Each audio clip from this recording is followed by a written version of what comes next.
हाथी उपस्थिति नहीं अंचलवासी आतंकित। संध्या हेले गंदिया जोरंदा जिबा आसिबा ठप। गंदिया ब्लॉकर मुख्य केन्द्र गंदिया ठारू जोरंदा को संजोग करुवा मुख्य रास्तार संध्या हेले उक्त रास्तार जिबा आसिबा पई जनसाधारण निजको सुरक्षित मनुनाहांती।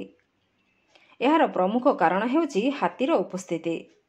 संथपुर ग्राम पंचायतर डालसिंह मार्थापुर ग्राम सन्निकट थिबा ठाकुराणी खंडमुणी पीठठारे उक्त रास्तार दुई पार्श्वरे थिबा जंगल मध्यरे 6 दिन धरी 4 गोटी हाथी, गोटे दंता, गोटे गुंठुणी और 2टी छुआ हाथी एक प्रकार आतंकराज चलाइछंती। संध्या होई गले उक्त रास्तार छोट जान ठारू आरंभ करी साइकेल किंबा पथचारी एही जंगल पार होई डालसिंह मार्थापुर ग्राम ठारू माधवपुर ग्राम पटको जिबाकू निरापद मनुनाहांती। कारण उक्त हाथीगुड़िक संध्या समय रास्ता उपरको आसिबा सहित दंता हाथीटी समय समय रास्तार गला बेले लोकमानंकु तड़ुछि। एणु एही रास्तार एक प्रकार भय संचार होइछि। सेहीपरि पाख ग्राम डालसिंह मार्थापुर, अन्नपुर काबेरा, माधवपुर संथपुर,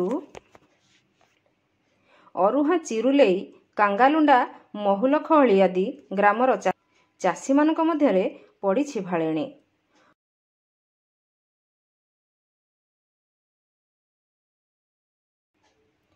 उक्त ग्रामर जड़े चाषी फार्म सहित साधारण चाषी मानकर बहुत फसल हानि करिछि। कारण उक्त ग्राम गुड़िकर चाषी भाई मानकर धान फसल गुड़िकु अनेक भावरे नष्ट करि सारिलेणी।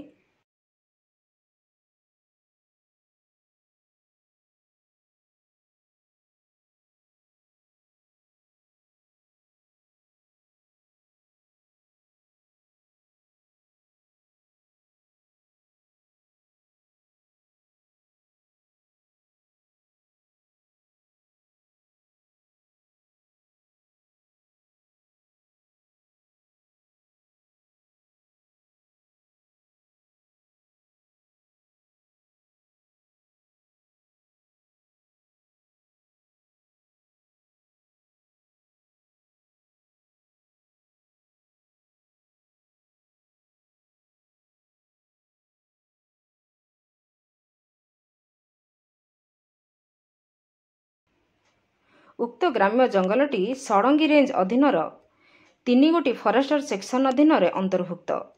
षडंगी, जोरंदा और कपिलास सेक्शन रही।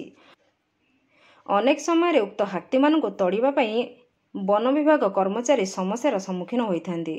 किंतु दुखर कथा बाहर अंचल हाथी मानकु एठारे प्राणी उद्यान हाथी सुरक्षा केन्द्र रखा जाउथबा बेले ग्राम सन्निकट जंगल मध्य रहुतबा हाथी मानक दाउरू केबे वन विभाग चाषी मानकर फसल सुरक्षा सहित जनसाधारण मानकु स्थायी सुरक्षा जोगाई देबे ताहा साधारण रे प्रश्नवाची होई न रहू।